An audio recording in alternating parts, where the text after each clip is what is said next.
party's going on. Keep the heads ringing, so check the flavor that I'm bringing. The motherfucker D.R.E. I keep the motherfucker heads ringing. Standing outside on a Friday, living on the edge. Oh yeah, throw your neighborhood in the air. If you don't care. Friday night, straight selling with my Texas G. Staying sucker free as a LOC. It's Friday night. Buddha coming at you like this. Roll it out, light it up, smoke it out. Inhale, exhale. Let go, take a hit. Nothing can save you. Roll your pain. It's the LAC. Niggas know that it's city to city, coast to coast. Friday night is the night they like to party the most. And I could just go all the way on Friday.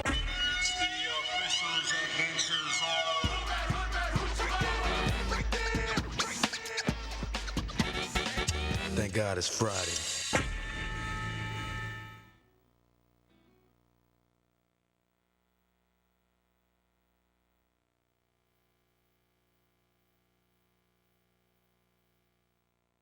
Party's going on. Keep the heads ringing. Now check the flavor that I'm bringing. The one and only D.R.E. And you know I keep the heads ringing. Standing outside on a Friday, living on the edge. Oh yeah, throw your neighborhood in the air. If you don't care. Friday night, straight selling with my Texas G.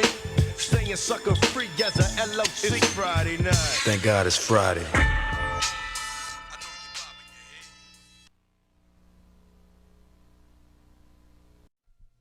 Good morning. Are you prepared for Jehovah's return? Because if you're not, I have a pamphlet here that... Now, your mama told me what happened to you yesterday. How the hell you gonna get fired on your day off? Damn! Look, she bending over. Hi, Miss Parker. Hi, boy. Miss Parker just don't know. Come here. What's up, Big Perm?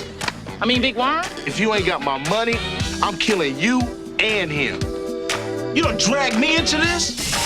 I'm used to stealing. Get in and get out.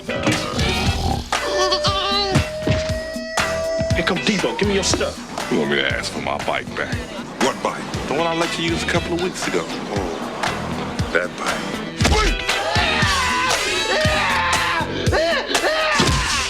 Damn! Count on my money. 40, 60, 80, 120, 140. I don't think you're applying yourself, Smokey. Wow. Lord have mercy. Just give me 3.5 minutes. Maybe even 4. Hey, who is that? Oh, no.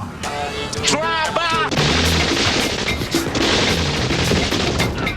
What's going on? I don't know. It sounds like machine guns. So you gonna loan me the money or not? I wouldn't feel comfortable lending you $200 without a job. If I was working, I wouldn't need $200. Exactly. Now, Dana told me about that big snake situation. Big worm. Big worm, big hole, big... I don't give a damn! ¿Y qué te monotto? Me decime que le meto más derecho. I said the hip. I'm gonna kill you and Smokey. You need a job. You need a wig. Oh, stop. Go hard. Get a fly girl, gonna get some Damn! What you hooking with that girl for? Talking about she look like Janet Jackson. Control. Got the car looking more like Freddie Jackson. Oh, my back, my neck! I'm suing y'all! I want $150,000! But I'll sit out of court right now for $20. Ice Cube, Chris Tucker, Bernie Mac, Johnny Witherspoon, Tiny Zeus Lister, and Mia Long. Friday. Don't ever come by here. Okay? I said the hip, the hip, hop, you don't stop the rocker to the bang, bang, boogie. Say up, jump the boogie to the rhythm of the boogie beat. Directed by F. Gary Gray. If you ain't got my money, I'm killing you and him. You done dragged me into this? You know what's your problem is? You have no game. I got all the game. Ice Cube, Chris Tucker, Bernie Mac, Johnny Witherspoon. Your father, he got game. Don't nobody go in the bathroom. for about 45 minutes. Friday. Might open the window. Directed by F. Gary Gray. When you see the movie Friday, check out Dr. Dre's new video on the big screen. Rated R. Now play. Yo, y'all chilling on the set of Friday, and I want y'all to peep out a movie that I wrote, starred in, co-produced. Check it out. Now, your mama told me what happened to you yesterday. How the hell you gonna get fired on your day off? Friday is one of those cult classics. Everybody knows Friday. So, man. Two dudes sitting on the porch. That's all the movie is, two dudes sitting on the porch. Damn! This is the first black stoner comedy. You still ain't sold that. And I'm trying to, Worms. I'm broke these days. It's almost a mirror image of what happens in a damn life in a hood. Lord have mercy. Every hood has these characters I drew from my own experiences. What the hell's going on today? Huh? Weed. Oh! This was a different story about growing up in South Central and growing up in the neighborhood. I know you don't smoke weed. I know this. But I'm gonna get you high today. Cause it's Friday, you ain't got no job, and you ain't got to do.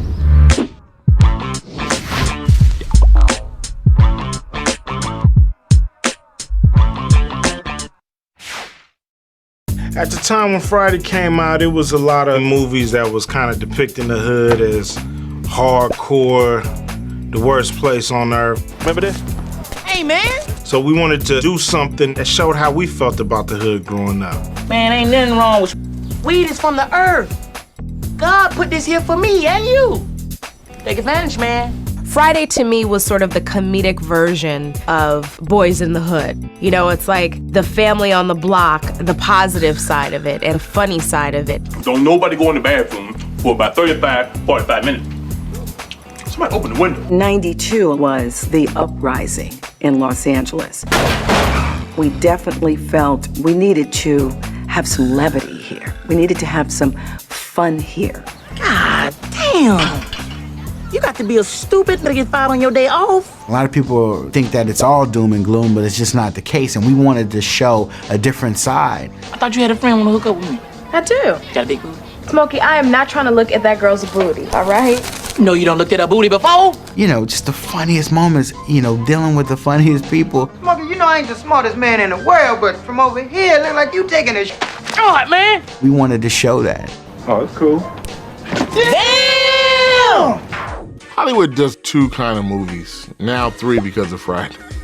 They do the gangster black movie. Your mother and I never would have moved in this neighborhood if we had known you need a gun to walk down the street. And they do Ain't Nobody Ever Gave Me Nothing. Every movie is that. No matter, that's the subtext of it. Or they do the, look here, I'll cut your throat. Then comes this thing, a comedy. Playing with my money is like playing with my emotions. I can't think of a lot of black comedies. It was kind of slim pickings. I ain't tripping. I mean, it wasn't like it is now where you have a comedy starring African-American actors opening almost every weekend. Hello? My sister-in-law's baby cousin, Tracy, she told me she went to the show last night and she saw you there all hugged up with some tramp. Your sister-in-law baby cousin Tracy is a damn...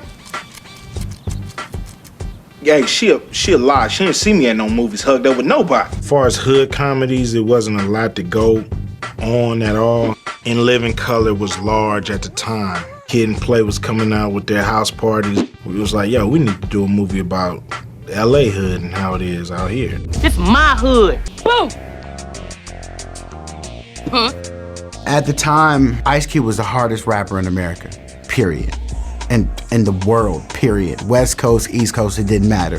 NWA was telling the tale of the drug epidemic and the crime epidemic in Los Angeles. And Ice Cube was, as far as NWA was concerned, a prolific writer, and people certainly were able to recognize the level of talent and emotion that he had. After he left NWA, he dropped America's Most Wanted and then Kill at Will, and nobody could touch him. A fire had been lit, and studios were getting interested. My decision to go from music to movies was in a way made for me. John Singleton put me in Boys in the Hood. I loved the process of making the movie, and I just saw this as another extension of entertainment, of what I love to do. I heard they hiring too. You need to go down there and see what's up. Show how to work. After I got Boys in the Hood, that's the first script I ever got. So I'm like, damn, this script was good. I'm getting, all of them are like this. Man, scripts start coming in. I was like, damn, will I ever be in another movie? You know what I'm saying? The scripts are so bad. Will I ever get to be in another movie? Because I kept turning them down. I said, man, let me write my own. I know it'll be good. Now, Dana told me about that big snake situation.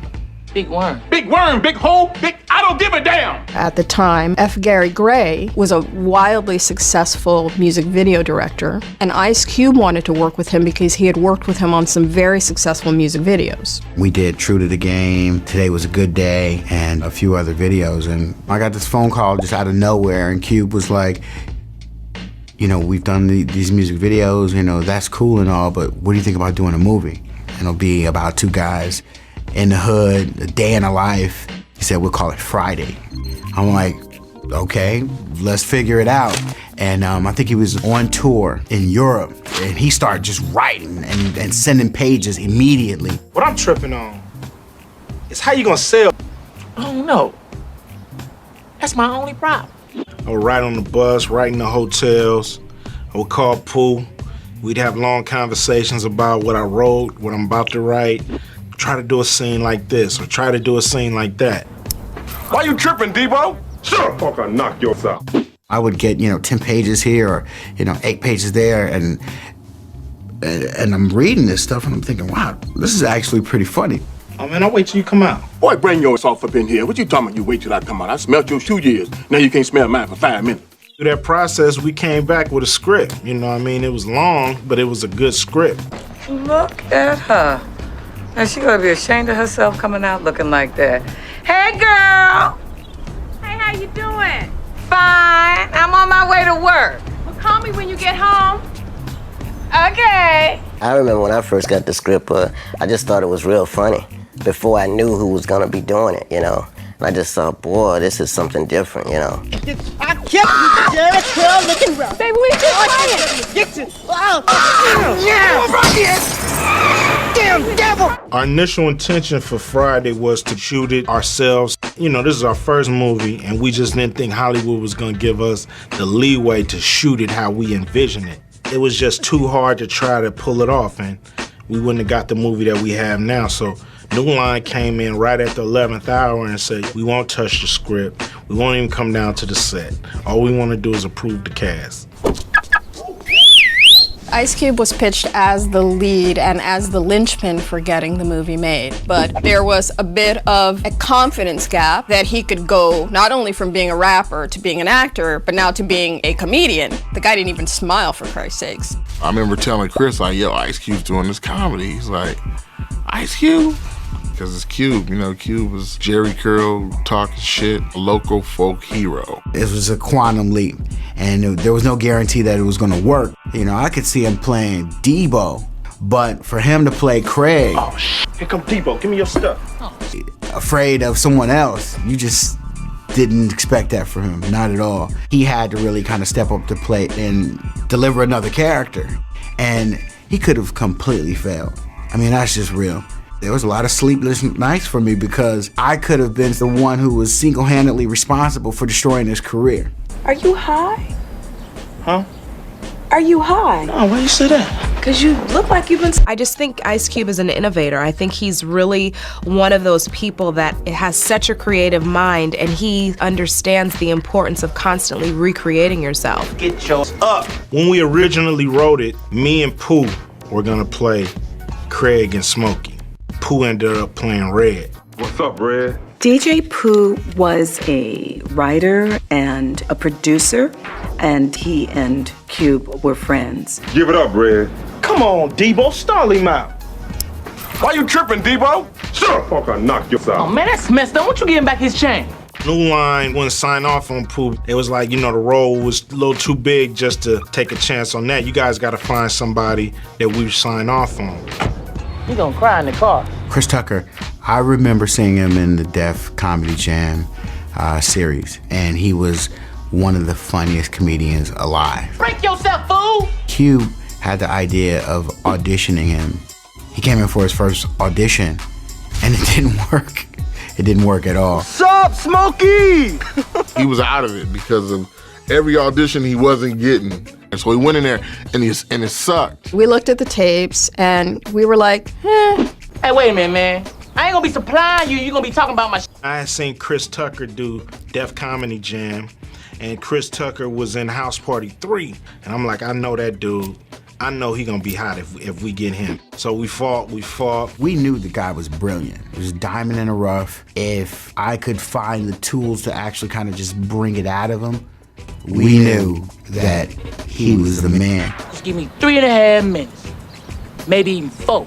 And so he came in a second time, and he did a really good job. Oh yeah, he said he smashed it. And I know when he smashed it, he's like, oh, I smashed it, man. I was like, oh, I did everything, I did all that, man. They was going crazy in the room. ¿Y qué te menoto? Me decime que le meneto más derecho.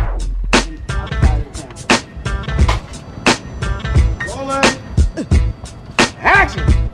We were really lucky with the cast. I was a first-time director, and so I went into it blind. I didn't know if I would get a good or bad performance out of a comedian. I just knew if someone was right. I could see this person in this environment, in the hood. Hey, he's there. What? You better not tell nobody, man. Hey, Smokey back here taking a sh**. He's there. Well, I ain't gonna tell nobody else. All these characters in Friday come from people that I've seen or know, or people that's in my old neighborhood. Come here. We knew we needed people in place who knew these characters, and it's gonna be dope. What's up, Big Worm? Big Worm? I knew a guy that looked like Big Worm named Bird. You know what I'm saying? That's why I was like, oh yeah, I know this. If you ain't got my money, I'm killing you and him. I remember the auditions going in there as Big Worm. You gonna kill me? Got my face. They would ask me questions. How you doing? How do you think I'm doing? Gary was like, they was like, yeah. The good thing about most of the people we cast is they had some sort of connection or experience within the neighborhood, whether they came from the neighborhood or not. Damn, Smoke, what you doing knocking like you the police? I'm in here on the phone. We all knew what movie we were making, and we all knew the characters in the movie. What's up, Stanley? Being punk. So there was this kind of synergy with all the choices that ultimately worked out. Hey, Dad. Oh, what happened to you? Got business today, son. By a stinking filthy dog. John Witherspoon never did any line the same way. I said, doggy, please don't bite me, dog. And I turned around to jump over the fence. The dog grabbed my... That was one of the most terrifying aspects of making that movie. The script supervisor sitting there and her saying, John, the line is blah, blah, blah, and him going, yeah. You ain't telling me shit. Y'all get on the front foot with all that noise. I think the rule is it's tough directing kids, pets, and comedians.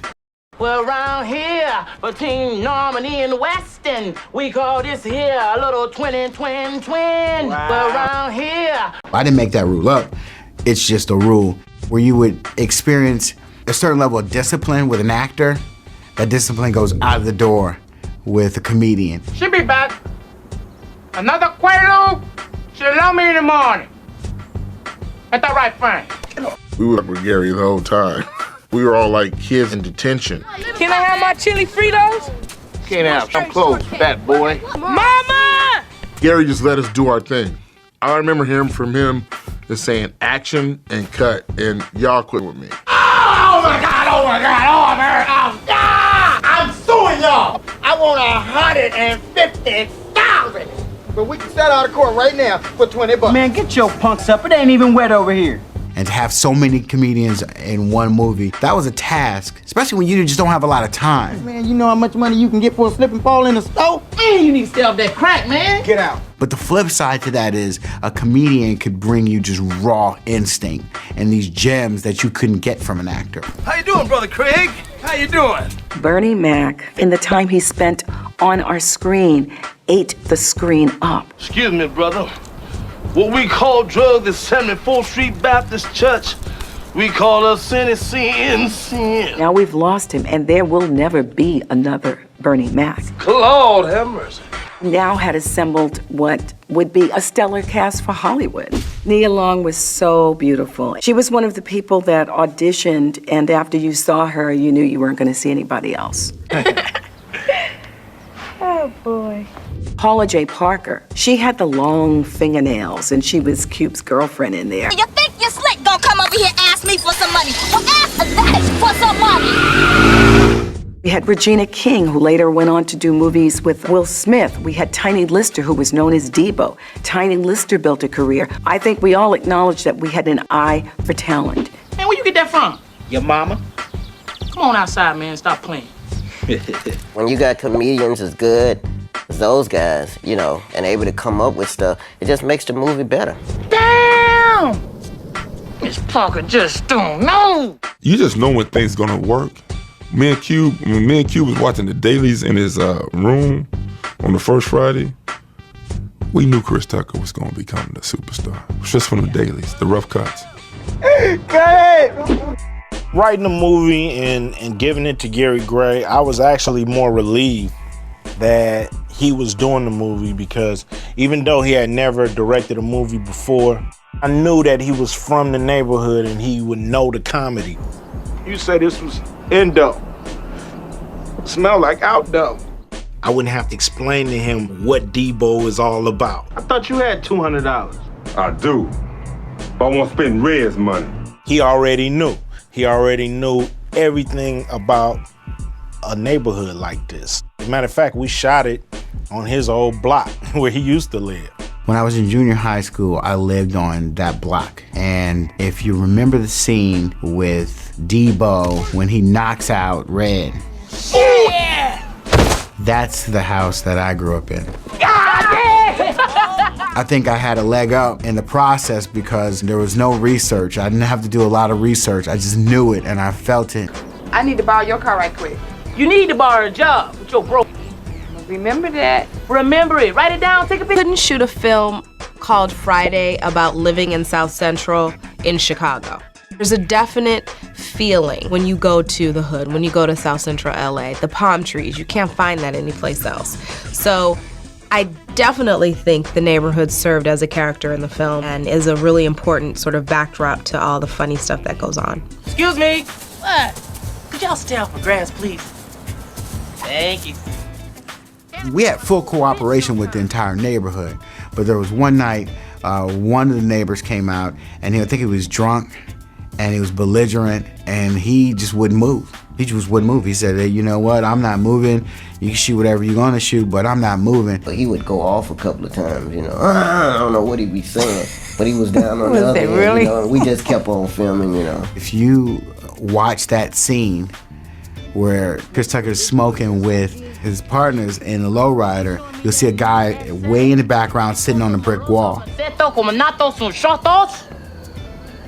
Shut up and take your head. And that's the one neighbor that just kind of came out one night and just really didn't care. I think it was the first movie that I'd ever worked on where I couldn't wait to get to work. The set was an incredibly fun place to be. Despite the lack of money, despite the lack of time, despite the rigors of a first-time director and a second-time actor, it really went beautifully. It was easy to do this movie because when you have a lot of people really good at what they do, you just start rolling the cameras and something's gonna come out. Got it. Good. Good. Yeah. When I saw the first cut, I thought, wow, this really didn't work. Take it easier, sir. It's Angel does, Holmes. I think I showed it to Chris Tucker and Faison, and they watched it, and they're like, this doesn't work. You smoking my weed too? I'ma kill you and Smokey because you playing with my emotions. Well, I remember the first time Chris and I saw this movie, he was like, oh, this is some bullshit. Chris was like, man, our career is over.